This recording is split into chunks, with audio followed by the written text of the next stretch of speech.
Imagine yourself slowly closing your eyes, letting your body sink into calmness, then allowing imagination to wander unhurriedly. Like a river flowing gently between stones, its water clear and reflecting the faint light of the moon.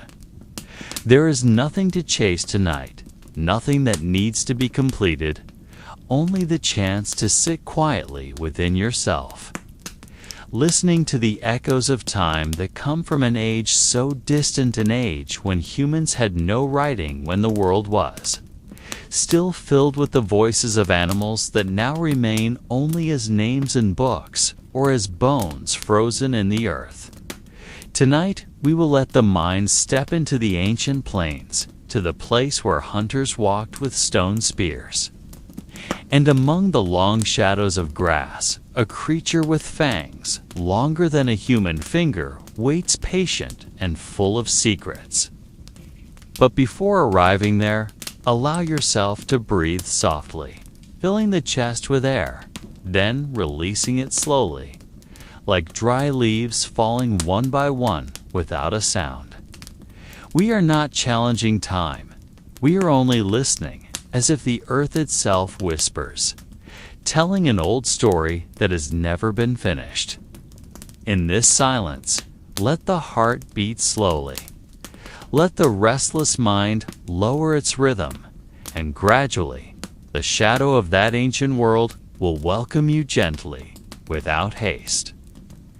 Imagine a world that is asleep, a world no longer disturbed by the sound of machines or the excessive glow of lights. Only the vast night and deep silence, like a blanket wrapping the earth with eternal gentleness. In this state, imagination becomes an open path, carrying us to trace the faint marks left by generations who lived thousands of years ago. They left no words, no records to be read, only images on cave walls, bones buried in the earth, and broken weapons abandoned as if time itself decided to guard the secret. In the calm of this night, we will not rush to understand everything. We will only observe, listen, feel. Like sitting at the edge of a small campfire, with orange light gently dancing across faces, we will let the story appear little by little, like mist rising from damp soil when the morning sun comes. There is no need to hurry, for ancient tales were never told quickly. They flow slowly, like the steps of the first humans who dared to leave the darkness of caves and walk into the vast plains where danger and beauty merged, where hunter and hunted stood upon the same thin line. The year we seek was never truly recorded, yet researchers estimate it spanned between 2 million and 10,000. Years ago, a long and silent era, when the earth was still, ruled by great creatures now living only in fossils and shadows of imagination. The location we picture may be the vast savannas of ancient America, or the dry forests of early Africa, or even the cold valleys holding ice in the northern reaches of the world. All are possible, for the traces of saber-toothed cats have been found across continents. They were unseen rulers, moving in small groups or alone, waiting for the moment to strike, leaving a deep impression on humans, who were then only beginning to learn how to face predators of such size. No written records exist, only shattered bones, broken fangs, and faint images on cave walls, depicting a massive figure with curved teeth jutting out of its jaws, longer than the bronze blades that would only be created thousands of years later. Behind those images, one can feel the same tremor of fear. Ancient humans watching from afar, uncertain whether they would become hunters or prey. The world felt strange, as if every step upon that wild land carried a question that never truly found an answer. Except for the whispers of time flowing endlessly. Imagine a vast plain surrounded by low trees with dry trunks and thin leaves, the ground cracked by the heat of the sun, yet in some places, small swamps hold murky water, serving as both a source of life and a meeting place for predator and prey. In the distance, herds of ancient horses move with cautious steps, huddling close together, glancing left and right, as if they know something watches from behind the brush. Not far away, a saber-toothed cat lies upon the ground, its body large, muscular, with brownish fur blending into the shadows of tall grass, almost invisible.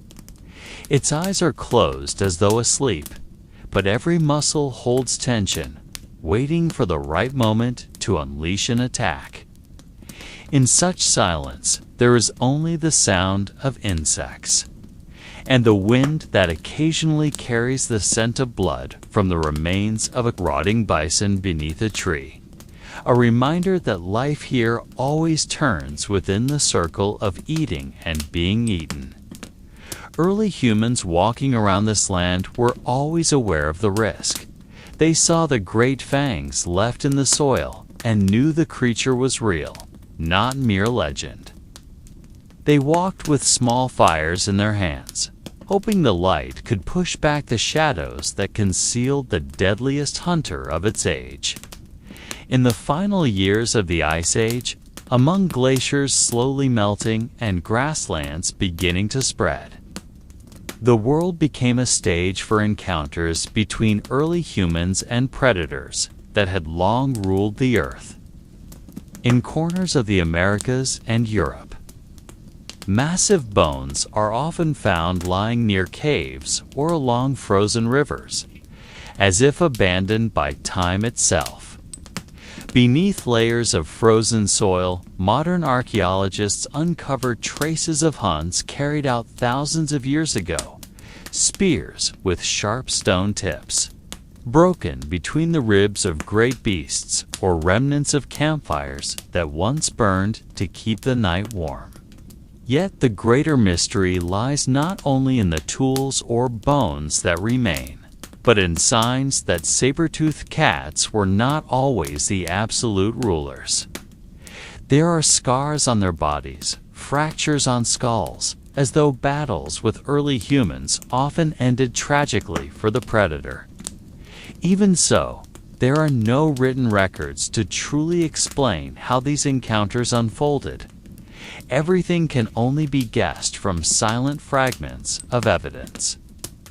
It is as though nature itself chose to leave behind puzzles that will never be fully solved, keeping us in a long silence.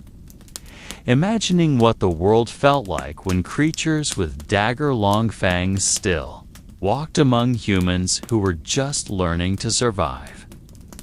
Imagine a quiet evening on the edge of an ancient grassland, where the dim sun slowly descends behind the line of hills and the cold air carries the scent of damp soil, along with the sound of wind gliding through tall grasses. In the distance, a herd of ancient bison moves like rippling waves, their massive, thick-furred bodies a precious prize for many predators.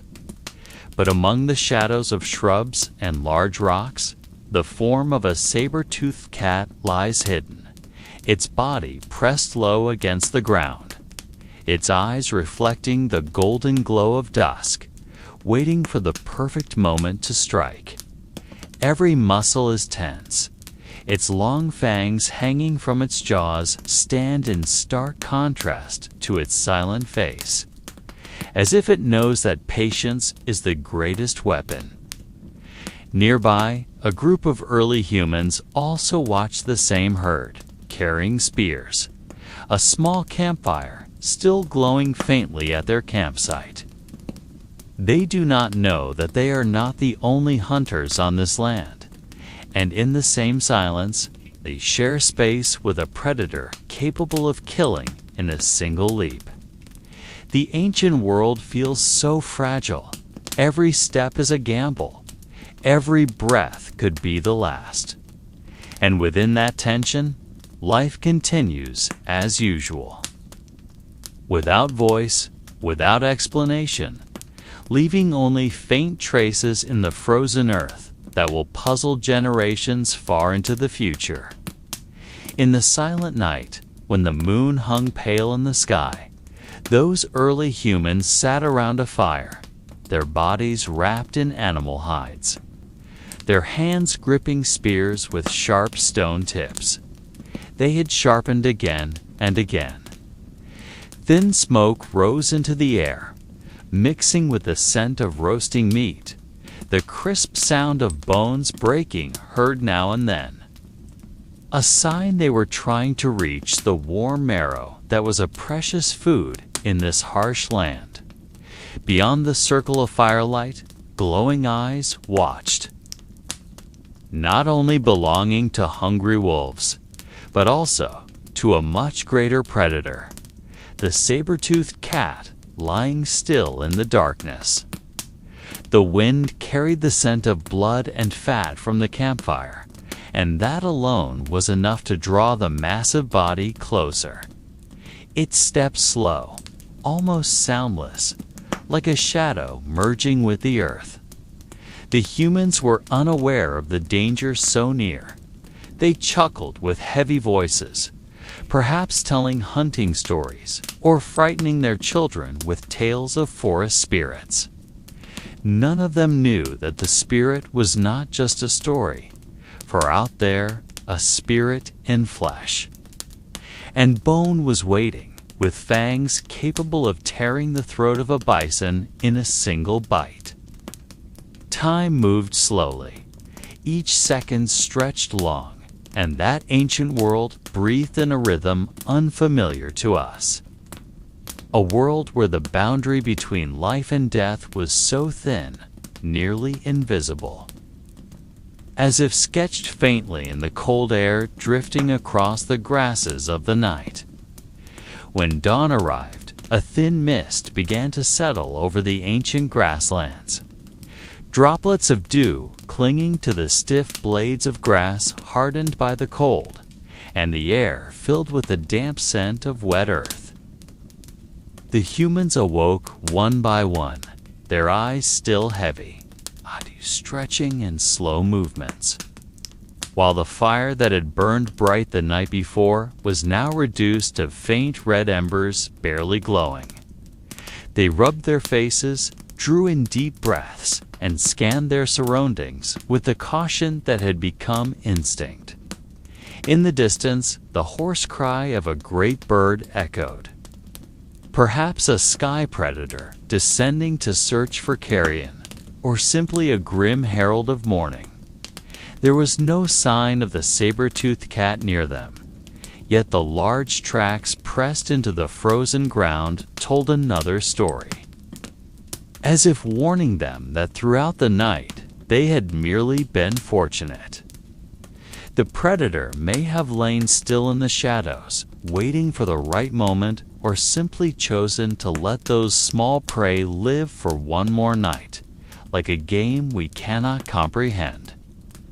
As one man walked a little farther to check the traps they had set the night before, he found no catch, only broken branches and ground pressed down by something far larger than a deer or bison. He returned with a pale face but said nothing, for in that world, speaking fear only made it more real, and silence was the best way to stay alive.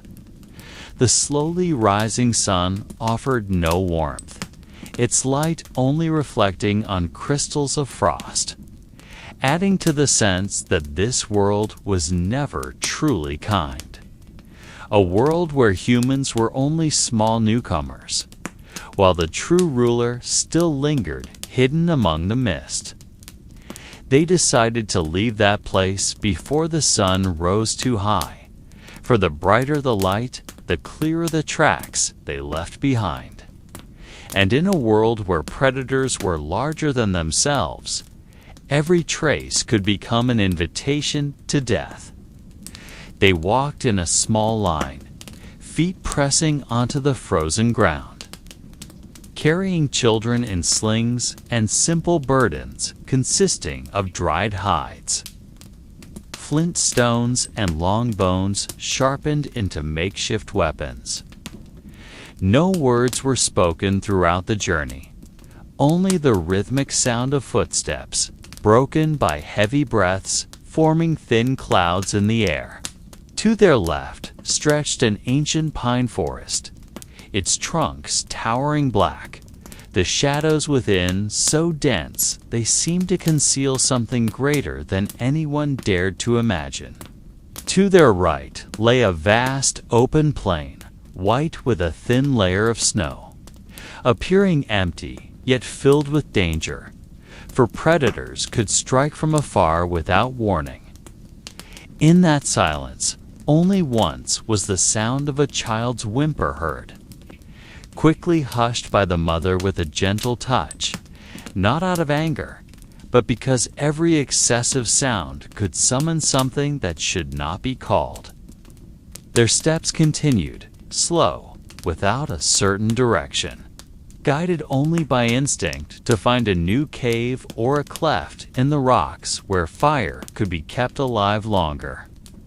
Throughout that journey, the shadow of fangs always lingered, as if the saber-toothed beast was never truly far, but walked parallel within the mist, unseen yet real, making every second feel like waiting for something inevitable.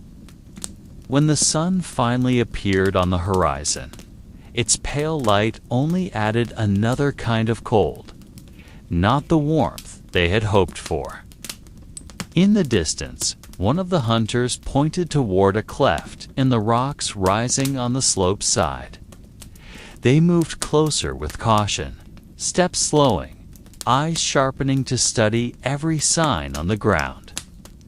Around the cave's entrance, the frozen earth was marked with long scratches, as if giant claws had once raked harshly across its surface. There were no footprints of other humans, only broken traces carved deeper than any ordinary animal could make. The children were immediately pulled back, the women clutching them tightly, while the men stood at the front with bone spears trembling in their grip. It was utterly silent, only the wind slipping into the cave's opening, carrying a damp scent mixed with a faint metallic note of iron, as if blood, long dried, was still trapped within. The youngest man dared to step closer, pressing his ear against the stone wall, as though hoping to hear something from within the darkness. Only silence came, but it was a heavy silence, as though holding secrets that did not wish to be shared. They knew this place could be a good shelter, for fire would last longer within, and stone walls could resist attacks at night. Yet the claw marks were a message they could not ignore, a kind of sign that the former occupant still remained, or perhaps would return at any moment. They stood for a long time, caught between doubt and hope, before one elder whispered softly that sometimes safety and danger are the same, never truly separable. Carefully, they entered the cave, each step carrying small echoes that stretched deep into the passage. Twilight had nearly faded, so they relied only on a crude torch made of dry twigs wrapped in moss. The small flame flickered, casting jagged shadows along the stone walls, like strange beings moving with them. The air inside felt warmer than outside, but heavier too, as though it carried the dampness of centuries. The cave floor was littered with sharp pebbles and scattered fragments of bones, some brittle and easily crumbling beneath their feet. guess. Some thought they were only rabbit or bird bones, but a few shapes looked different, larger, and as if cut cleanly by something sharp. They lit a fire in the chamber's center, stacking the dry branches they had carried, and slowly the flames grew, spreading a gentle orange glow that erased part of the darkness. The children sat close together, their wide eyes fixed on the blackened stone walls covered in faint markings, whether shaped by nature or by the hands of some long-forgotten people no one could name. The elders gazed around, sensing the chamber holding its breath, as though the cave itself were a living creature watching its new guests. Outside, the wind kept wailing, but inside, the sound was muffled, transformed into a distant whisper barely audible. They knew this night would be long, and the fire they guarded was the only thin line between warmth and freezing, between safety and the shadows of danger still lurking behind every corner of the dark. The fire burning in the center of the chamber cast shadows that seemed to have lives of their own. Each flicker of flame gave birth to new shapes upon the stone walls, some resembling large beasts with long fangs, others appearing like human figures running with spears in hand. The children watched in awe, though fear lingered unspoken in their eyes. One elder whispered softly that perhaps this cave had once been used by humans who came long before them, leaving behind traces that now remained only as faint carvings. They drew closer to the walls, brushing their hands carefully along the surface, and discovered reddish-brown stains that had clung there for ages, like pigment from earth used for painting. The drawings seemed to tell a story, though no one truly knew the meaning of the sequence of lines and symbols etched there. Some resembled four-legged animals being hunted. Others were circles that might have represented the sun or the moon, and among them was a large figure with its mouth wide open, as if roaring. The elders said perhaps they were standing in a place that once served as a stage 4 ritual, a site where ancient humans spoke to the spirits of the beasts they hunted, or to the shadows they could not control. The fire continued to dance, and each glow set the paintings into motion. So the wall felt alive, pulsing with tales that had never been finished. Night grew deeper, and the atmosphere within the cave increasingly felt as though time itself had stopped, leaving them inside a fragile circle of firelight that carried quiet meaning. As the fire began to dwindle and thin smoke rose toward the dark ceiling of the cave, their ears caught something faint, a sound not born of human lips. At first, it resembled the whisper of wind slipping through cracks in the stone, but the more they listened, the more it seemed like a low murmur, almost like whispers without a single direction. The children exchanged glances, their faces pale, yet none dared to step outside the circle of fire. One of the youths, sitting at the edge, straightened his posture, straining to find the source of the sound. But the harder he listened, the more elusive its origin became. It seemed to emerge from the stone walls, then from the darkness of a deeper passage, then again echoing behind them.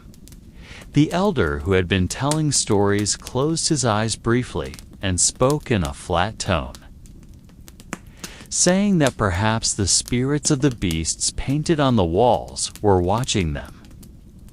There was no scream, no threat, only a heavy presence, like a chill that seeped into their bones. They sat silently, only listening, and in that silence arose a strange feeling that perhaps the sound was not mere echo, but the lingering trace of something that once lived here. The cave became a boundless chamber, where shadow and sound intertwined, making the night feel longer and quieter, as though it would never end. That night, the air grew heavier, as though each breath added weight upon their chests. And beyond the circle of fire, the darkness of the cave felt like a liquid wall, ready to swallow anyone who dared step forward. The steady sound of dripping water fell from the ceiling, its echoes stretching long before dissolving among the stones. The children grew drowsy, yet their eyes remained open, caught between curiosity and fear. Slowly the elder of the tribe stood, his body frail, but his movement still carrying an authority that silenced all. He pointed toward the deeper tunnel, and in a quiet voice he said that the place was not merely a cave, but a doorway into another world unknown to man. The passage twisted like the stomach of the earth, holding not only stone and water, but also remnants of voices and shadows from a time long gone. Within the tribe there was a belief that whoever lingered too long in that tunnel would begin to hear heavy footsteps that did not belong to humans. Steps slow and weighty, echoing like thunder trapped within stone. No one dared to name the owner of those steps, but all believed it was the trace of saber-toothed hunters, long vanished from the world, yet still circling in the dark, guarding something never meant to be touched. The night rolled on, and though no one moved closer to the tunnel, it was as if the tunnel itself crept toward them, bringing with it a sharper cold and a silence that thickened with every moment. The next morning, a thin light of sun slipped into the mouth of the cave. Yet it never dared to enter the dark tunnel spoken of by the elder the night before. A few young members of the tribe, driven by curiosity, stepped closer with torches in hand, their steps heavy with fear, clinging like a fog that could not be shaken. The tunnel was narrow at first, then widened into a hollow space like the stomach of a giant swallowing the light. The torches flickered as cold wind seeped through cracks in the stone walls, and on the damp surface they saw faint scratches, as if made by claws far too large for a wolf or bear. They exchanged glances, no word spoken, only the quick breaths echoing among the rocks. The deeper they went, the more clearly they saw bones scattered about. Some small, like those of deer, some large and thick, like those of horses, or perhaps older still, coated in calcite that glittered like frozen glass. One of them bent down and found a broken tooth shaped like a sharpened dagger, cold to the touch, far too large for any ordinary beast. A chill crept along their spines, and suddenly they realized that the tunnel was not only a cave, but a kind of dark archive holding secrets, as if the earth itself had chosen to preserve the memory of saber-toothed hunters in its depths. They returned in haste, leaving the tunnel with their torches nearly extinguished, carrying within their hearts the whisper that they had seen something they were never meant to find. That night, after they returned with pale faces and trembling hands, the tribe gathered around the fire. The broken long tooth was placed upon an animal hide, glimmering faintly in the red light of the embers. The elders bowed their heads in silence, some whispering in low tones, as if afraid their voices might be heard by something beyond the circle of fire. The tooth was too large to be dismissed as an ordinary relic. Its shape like a dagger crafted by unseen hands, sharp at its tip as though still waiting to pierce flesh.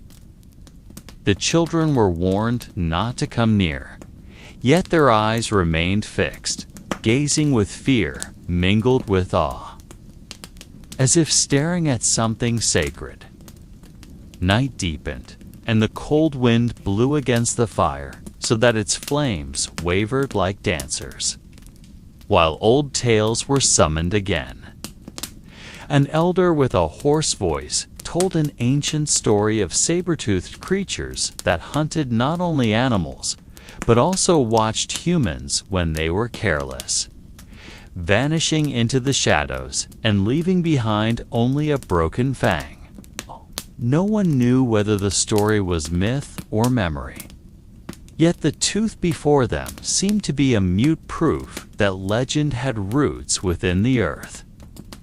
The fire felt smaller that night, and each person pulled their furs tighter around their body, as if the warmth was no longer enough to fight the cold that came from within the story itself. In the days that followed, the long tooth was no longer seen as a mere find, but became the center of the tribe's attention.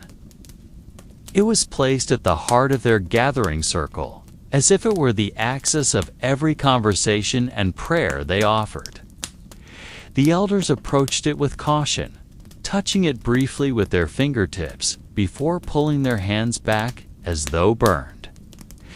They began to call it a sign, something sent by the earth to remind them that saber-toothed hunters still lived in the memory of stone, soil, and blood spilled thousands of years ago. The children were told to memorize its shape, to draw its curved lines upon the ground, and repeat them until they were etched in their minds, as though such knowledge would serve as protection should the creature ever return. Nights in the tribe were no longer filled with ordinary tales, but with simple rituals where the fire was kept burning longer. Smoke guided upward to the sky, and prayers drifted without certainty of being heard. Fear had blended with reverence, making the tooth like a small totem that demanded attention. No one dared throw it away. No one dared keep it alone, for it seemed to belong to the earth, and the tribe were merely its temporary guardians. When the night winds blew hard, and the shadows of trees stretched like claws across the ground, the tooth shimmered faintly, and some swore they saw a dim light emerge from within it, while others simply bowed their heads in silence, for it was in silence that fear endured most easily. As time passed, the tooth began to seep into the way they viewed every hunting journey. Before setting out, the men would gather around the circle, touching the tips of their spears to the tooth, as though hoping some of the saber-toothed hunter's strength would transfer to them. No one truly knew where the idea had come from, perhaps from the dream of an elder, or perhaps from the lingering dread that had never fully left since the object was discovered. As a result, hunting was no longer seen merely as a necessity for food, but as a small ritual involving the blessing of something unseen. There were times when prey escaped, and they said the tooth had denied them permission. There were times when the hunt was abundant, and they believed it was a gift from the spirit of the ancient hunter. At night, when their bodies were weary after the hunt, they would gather again by the fire and retell stories of the long fangs that once pierced the hide of massive beasts, ending life with a single, inevitable strike. Even the children, who had never seen such creatures, grew up with the belief that the world beyond the forest was filled with immense shadows that could not be understood. The tooth did not only change the way they hunted, but also the way they dreamed. Each sleep felt like walking upon strange ground, where darkness was filled with yellow eyes, watching. Some began to carve its shape onto bone or wood, carrying it as small charms. Yet slowly, without realizing it, reverence shifted into submission. For the object increasingly dominated the way they interpreted life, like a long shadow that followed them, even in the daylight when the sun should have driven away all darkness. Slowly, the tooth became not only the center of belief, but also a subtle source of division among them. Some began to feel that not everything should submit to a lifeless object whose origin was unknown, arguing that the success of a hunt came from the strength of the hand and the accuracy of the throw, not from an ancient fang placed in the circle of fire. Yet their voices were often drowned out by the majority who believed that to reject the tooth was to invite disaster. One night, a young hunter refused to touch his spear to the tooth before a hunt. And when he returned empty-handed the next day, the people said it was proof that he had angered the spirit. From that moment on, he was quietly pushed aside. Not with violence, but with silence, as though each step he took carried a stain that could spread. From this, we see how a simple object, nothing more than a long fossilized fang, could alter the patterns of social bonds, shaping a group of firm believers and a small group of quiet skeptics. Yet doubts were rarely spoken aloud, for the nights on the ancient plains were filled with strange sounds, and anyone who resisted was haunted by the thought that perhaps there truly was something greater than themselves watching. In that faint division, there was a subtler fear, not only of wild beasts, but of the possibility that belief itself could tear deeper than the claws of an animal. The tooth was then treated as something more than an object. It was regarded as the heart of their survival. Each time the sun set and the sky shifted from red to black, someone was assigned to guard the tooth, as though even a moment of negligence would awaken the spirit within and leave them in darkness. No one dared to touch it carelessly. Even children were taught never to point at it with their fingers, for it was believed that such a gesture could bring misfortune. They surrounded it with carefully arranged stones, forming a circle as if it were a forbidden space, and only the eldest leader was allowed to enter to sweep away dust or replace the mat of dry grass beneath it. At times, when the wind blew too fiercely, they felt the tooth tremble faintly, though no hand touched it, and that vibration was taken as a sign that the spirit was speaking in ways they could not understand. On certain nights, they burned sharp-scented plants around it, letting the thick smoke drift skyward as an unseen offering. These small rituals, though simple, slowly transformed the meaning of the tooth. No longer merely a symbol of hunting, but also a binding force of fear, hope, and togetherness. No one knew exactly when the object ceased to be called a tooth and began to be called sacred, as if the change had arrived on its own, without anyone daring to set the boundary. Over time, the tooth was no longer merely guarded and encircled with stones, but also surrounded by stories that grew from mouth to mouth. Each generation added a new layer to the old tale, until no one could distinguish which parts had once been real and which had been born of imagination. Some said the tooth came from the last saber-toothed beast ever to set foot in that valley, a colossal creature that fell in battle against a swarm of hunters. Others believed that the tooth did not belong to this world at all, but was a gift from the sky, dropped along with meteors that burned the night. For children, the most often told story was of a guardian spirit hidden within the tooth, a spirit that could transform into a great black-winged bird whenever danger approached. For the elders, the tale served as a reminder that life always stood on the edge between fortune and catastrophe, that a single small mistake could bring everything crashing down. By the fire, they often gazed at the tooth while telling stories, and as the words flowed, the firelight seemed to dance across its surface, making it shimmer as if alive.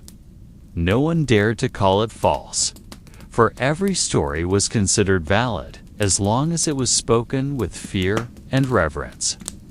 Thus, over time, the tooth became not only an object to be seen, but also a world to be told, a world flowing through language, dreams, and whispers among them. The story of the tooth slowly seeped into their daily habits, becoming an unspoken rule that bound them without ever being declared. No one dared to hunt near the place where the tooth was kept, for it was believed that footsteps too close might awaken the spirit dwelling within it. Women who wove cloth always slipped curved patterns resembling fangs into their fabrics, with the belief that such motifs would protect their families from misfortune. Children, before sleeping, were taught to place a small pebble beside their heads as a substitute for a tooth, a simple symbol to ward off nightmares carrying long-toothed shadows. Even in food, there were unspoken rules, such as never eating certain meats under the full moon, for that was thought to be when the saber-toothed spirit walked among the mists. The men returning from hunts carried their game with quiet steps, as if not to disturb something unseen. On the surface, everything seemed calm, yet beneath it lay a layer of fear that never truly disappeared. That fear did not paralyze them, but instead shaped them into a people who were always cautious, alert, and slowly accustomed to living side by side with something they did not fully understand. Every movement, every word, every gesture of their bodies seemed always under the gaze of invisible fangs. And though no one truly knew whether it was real or merely a shadow of imagination, none dared to test it deliberately. The belief in the tooth not only shaped their life within the settlement, but also changed the way they viewed the surrounding world. The forest was no longer seen merely as a hunting ground, but as a sacred space where the traces of the saber-toothed spirit could appear at any moment. The river, flowing clear, was regarded as a boundary between the world of humans and the older realm, the realm where long-fanged creatures still walked in unseen shadows. Each time the wind moved through the tall trees, its sound was heard like the clash of fangs in the darkness. They walked across the grasslands with slow steps, as if the grass itself held memories of the beasts that once ran upon it, with a strength no human could match. Even the night sky, adorned with stars, was often seen as a vast map, where certain constellations were believed to depict the saber-toothed creature guarding the balance between the visible world and the hidden one. With every change of season, they always looked for signs, whether it was a shift in the wind, the shape of clouds, or the sudden silence of birds, all connected to that fanged spirit. They believed nature offered subtle warnings before anything happened. And such signs could only be read by those whose hearts remained calm. Their relationship with nature deepened, not only because they depended on it, but because they felt watched by it. As though every tree, every stone, every flowing stream was an eye observing them. No one knew whether nature truly held that spirit, or if it was merely the imagination of humans searching for reasons for their fear. Yet slowly, the boundary between belief and reality grew blurred. The tale of the great fangs was passed down from one generation to the next, not through writing, but through voices trembling around the fire. Small children listened with wide eyes, while their parents spoke in flat tones, yet with deep conviction. They described the creature not only as an animal, but as a part of history that truly once existed. Fangs once found buried in the ground or trapped in stone served as physical proof. These objects were treated with reverence, never moved carelessly. Sometimes even reburied with simple rituals so the sleeping spirit would not be disturbed. Some families carved replicas from wood or bone to represent the saber-toothed being, keeping them inside their homes as unseen guardians. Time passed, and each generation added new layers to the same tale. Sometimes the story was extended with additional details, such as how the creature's eyes could reflect the moonlight, or how its voice could sound like the roar of wind during winter. No one questioned its truth. For them, the story was not just a tale, but a reality that shaped their shared identity. Even as children grew into adults and traveled far from their homeland, they carried with them the memory of the fang filled with power. The tale became an invisible treasure, a heritage that could not be sold or exchanged. Each time it was retold elsewhere, the story lived again, like a small ember fanned by the wind, igniting a new flame within the hearts of those who heard it. No one knew how much of it truly came from the past, and how much was born from human imagination. Yet precisely because the boundary was blurred, the tale became eternal, never finished, always ready to be told again.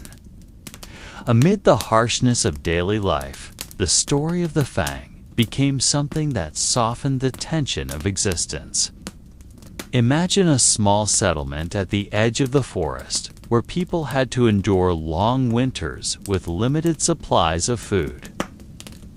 As the nights grew colder and the howl of wolves echoed from afar, the tale of the saber-toothed tiger emerged as a reminder that there were forces greater than their own fear. Hunters who returned empty-handed were not seen as failures, for they carried back new stories of large tracks that might have been seen or strange sounds heard among the trees. The story gave meaning to their journeys, making every step feel as if it was being watched by something older than humankind. Women who kept the children inside the tents repeated the same tale, in low voices as if to lull the fear to sleep along with the children.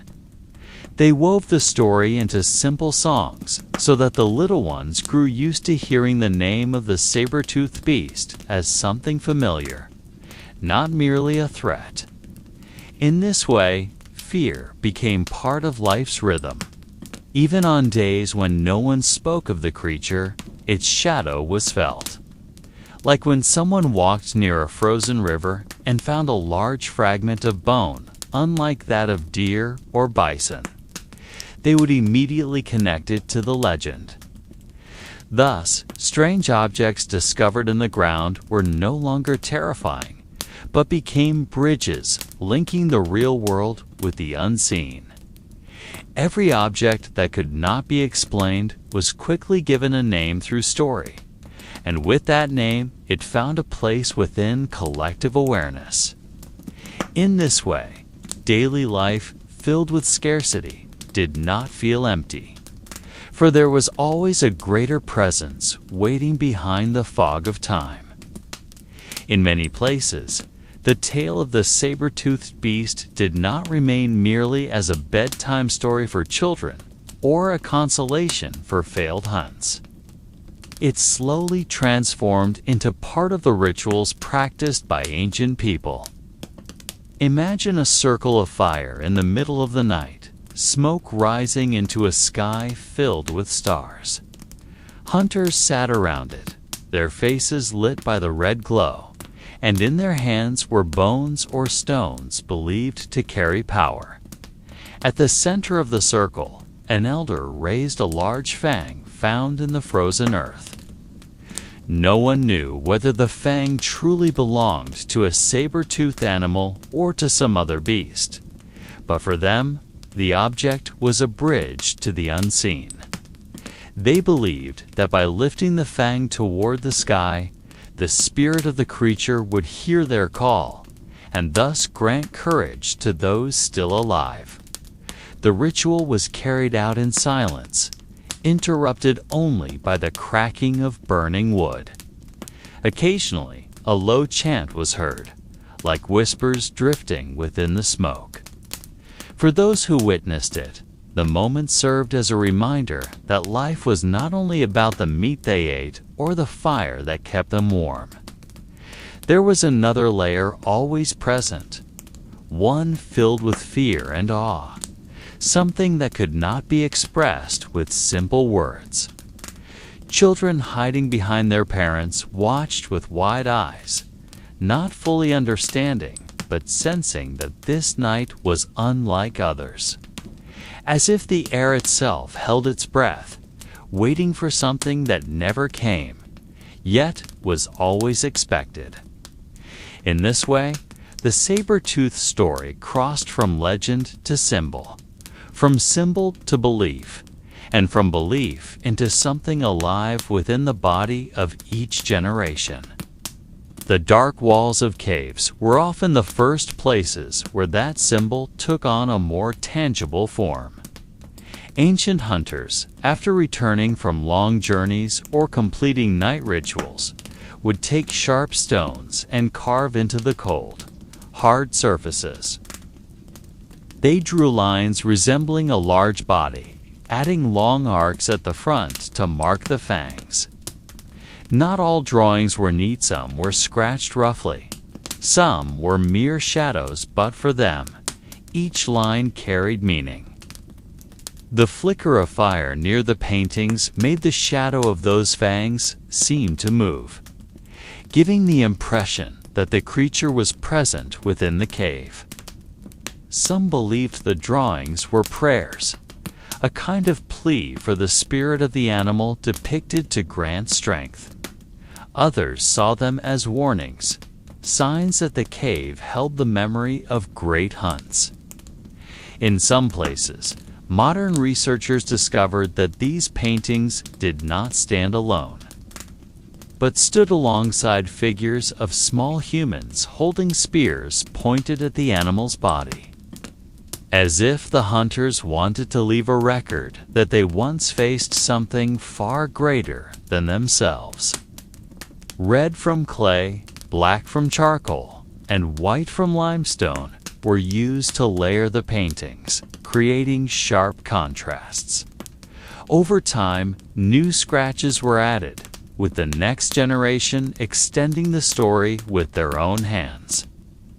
There were no writings to explain their meaning, only lines and shadows left open for interpretation. Even now, when the beam of an archaeologist's flashlight sweeps across a silent cave wall, the saber-toothed figure still stares back silent, yet full of stories. In frozen ground that preserves the secrets of time, large bones sometimes emerge from layers of ice or hardened clay. Modern researchers call them fossils, but for people who lived thousands of years ago, such objects may have simply been mysterious fragments of giant beings no longer walking the earth. Some bones were found intact, with long, curved fangs jutting out as if recently left behind by their owner.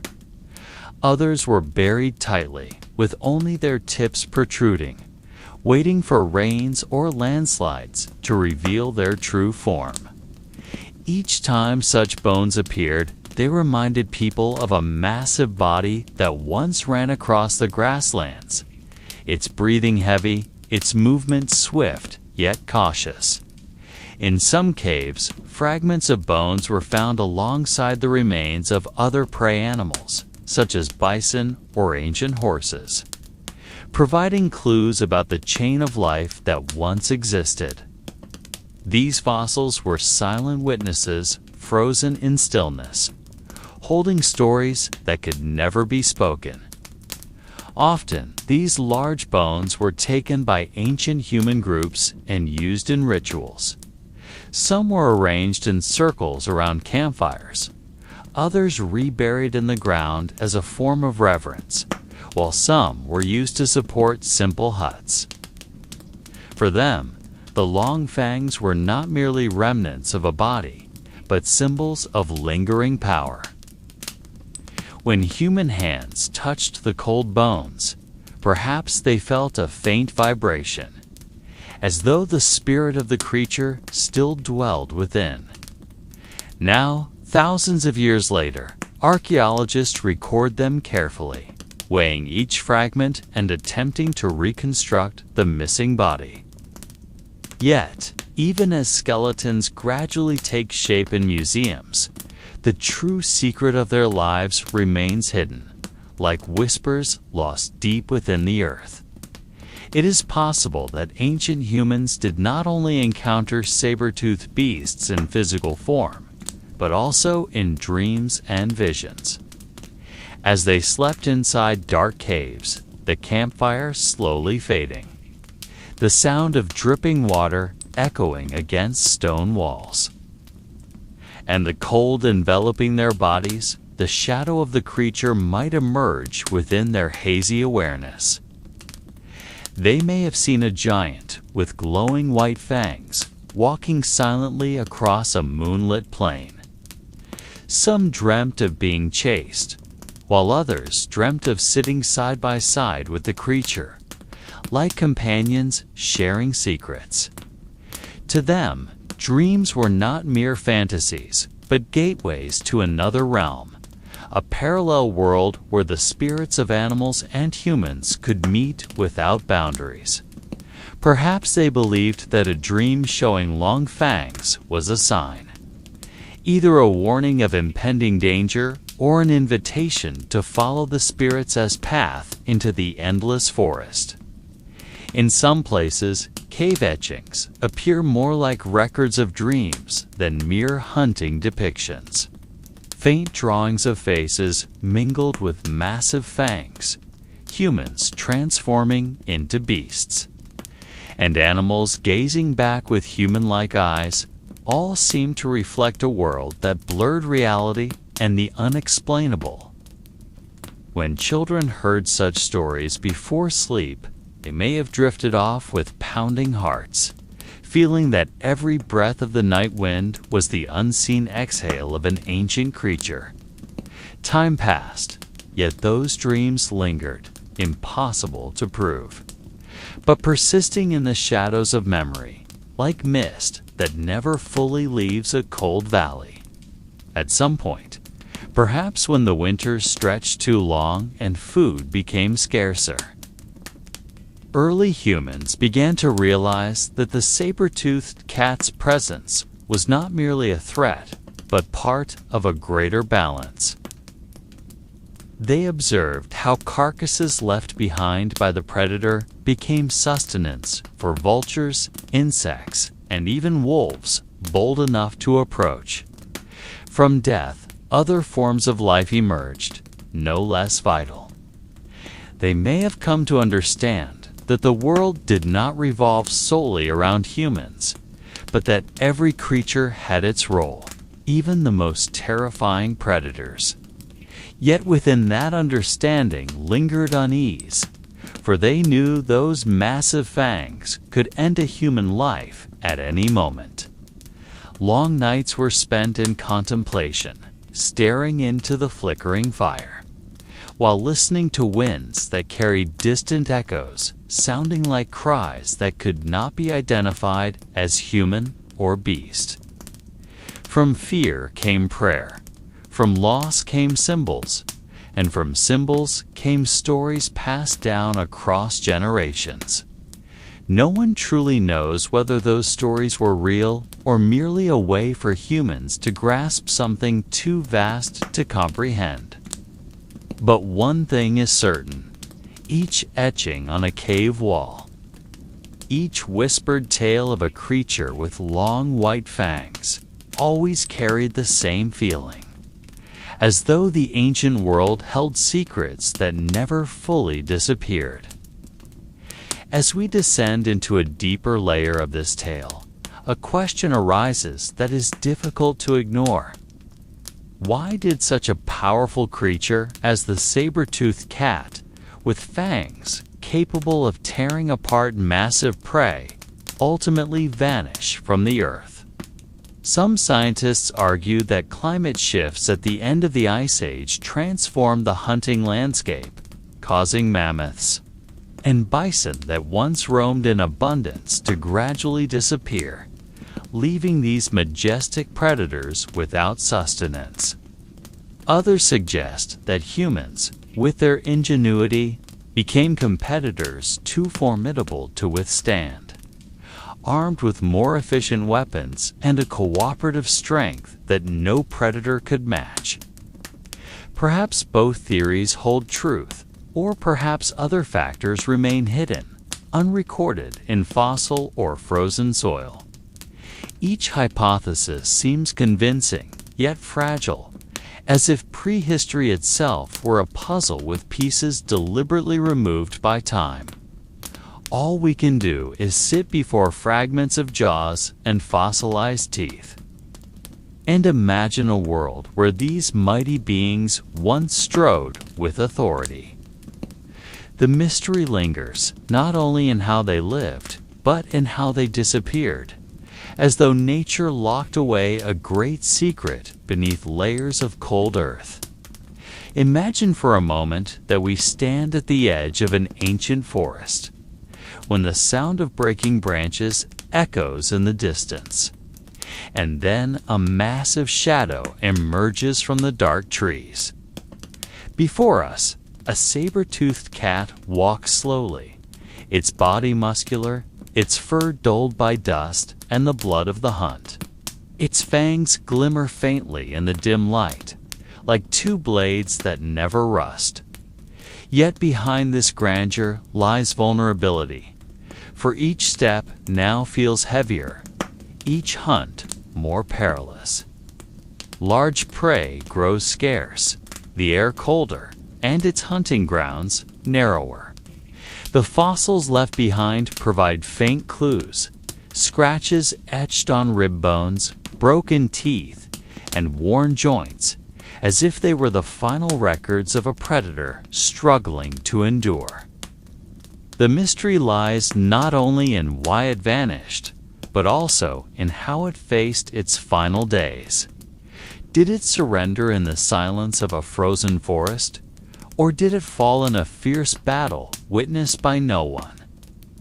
These questions hang without resolution, making us feel the long silence that blanketed the earth as these ancient kings slowly disappeared.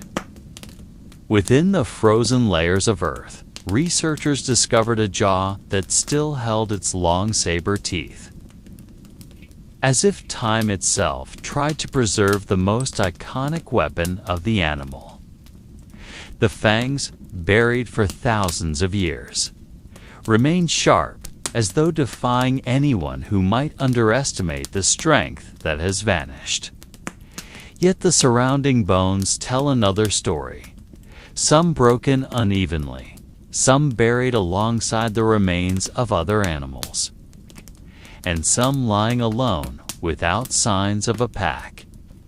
From these fragments emerges a faint image that the life of the saber-toothed cat was not always filled with glory. They may have starved for days. They may have been dragged into territorial battles. Or they may have died slowly from unhealed wounds. All these possibilities form an incomplete mosaic of mystery, like an ancient puzzle missing its essential pieces. As we reflect upon the cold, silent fossils, we see not just remnants of bodies, but also hear echoes from the past. Whispers of struggle, loneliness, and the ending of an age that will never return. When archaeologists uncovered the next layer of soil, they found claw marks pressed into the hardened surface, as if they were the final steps before the body collapsed. The tracks did not move far forward, as though their owner had suddenly stopped, perhaps from wounds, or perhaps surrounded by a hungrier pack. Around the marks lay fragments of other animals' bones, a broken horn, and splintered ribs, painting the impression that the site was once a hunting ground that ended in tragedy. Yet no one knows for sure whether the saber-toothed cat who left those prints was the victor or the victim in that silent drama. Time has erased the answer, leaving only faint shadows that spark curiosity. Every line etched into the frozen ground now becomes part of a larger story. A story of how mighty creatures could suddenly vanish without warning. Perhaps we are witnessing the traces of a single death. Or perhaps this is only one among thousands of similar events repeating across the Ice Age landscape. And in the end, the mystery lingers, cloaking the silent earth, waiting to be guessed, but never truly revealed. Imagine if that night was silent, the sky veiled in icy fog, and only the wind whispered through the cracks of stone, while the saber-toothed cat, gasping for breath, halted at the edge of a cliff. In the distance, perhaps a herd of other great beasts still loomed, faintly ancient deer with majestic antlers, or mammoths moving slowly within the white haze. In that silence, the predator stood on the threshold between life and death, its long fangs faintly gleaming under a hidden moon. No human witnessed that moment. Only the earth recorded it through tracks and bones that would eventually freeze into the soil. As thousands of years passed, the event became a faint whisper, audible only to those who dare to read ancient signs. Now we sit in warmth, imagining that night, piecing together fragments though we know they will never be complete. The saber-toothed tiger, once feared, now lives only within our imagination.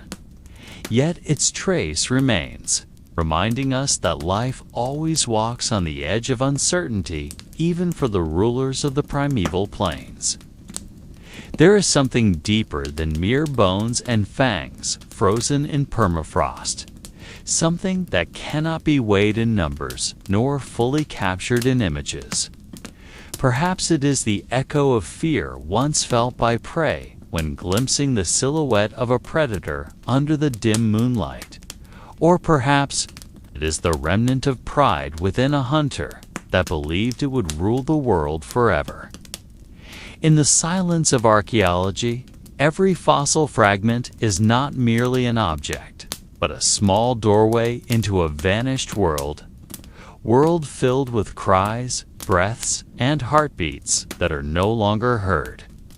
Scientists uncover fragments, write hypotheses, and stack theories. Yet there remains an empty space, one that can only be filled by imagination. Each time we gaze at the long fangs encased behind museum glass. We are, in truth, staring into the eyes of a creature that once dreamed, perhaps of hunting, of survival, or of grandeur that never fully came to be. But now all of that dissolves into the fog of time, leaving us with an unanswered question. Has what is lost truly vanished?